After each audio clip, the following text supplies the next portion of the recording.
Magandang araw mga kapuso, narito na naman pong muli ang inyong lingkod upang maghatid ng mga kapanapanabik na ganap dito lamang po sa House of Lies.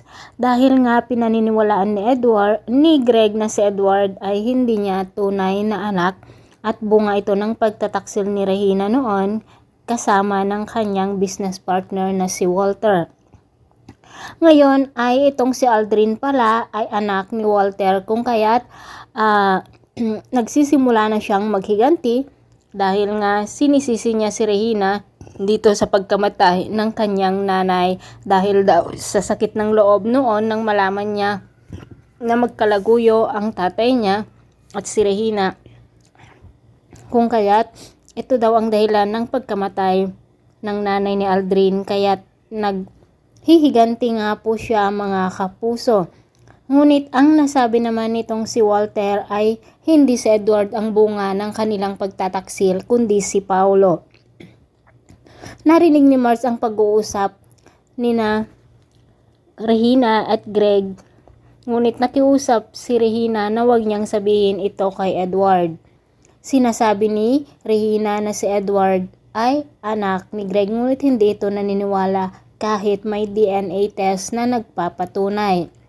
Samantala mga kapuso, patuloy pa rin ang paghahanap nila dito kay Aling Yoli dahil nga nagtatago na ito noong magmula nang makatakas siya sa kulungan.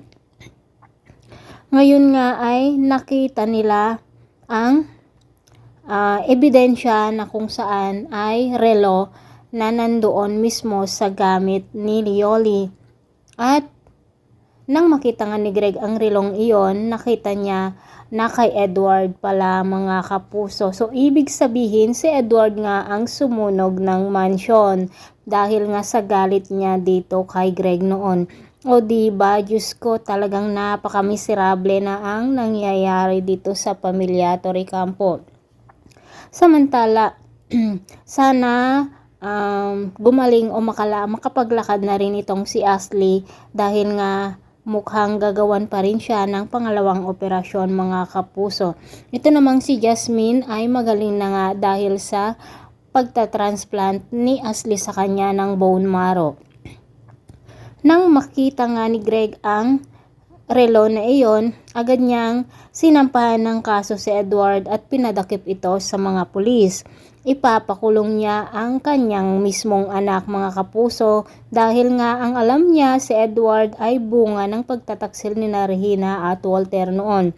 Samantala sa pag-uusap naman ni Aldrin at Paulo, sinabi naman ni Aldrin dito kay Paulo na hindi si Edward ang bunga ng pagtataksil ng kanyang ama at ang kanyang nanay, kundi si Paulo mismo.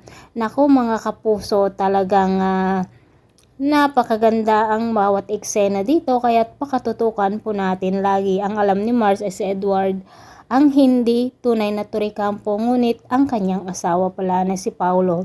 Ano kaya ang gagawin ni Greg kapag malaman niya ang katotohanan na ang kanyang iniidolong si Paulo ay ito pala ang bunga ng pagtataksil ng kanyang asawa noon na si Edward na pinahirapan niya mula ng isilang hanggang ngayon ay ito pala ang tunay niyang anak. Pakaabangan po natin ang bawat yugto ito lamang po sa House of Lies. Maraming salamat. Bye-bye.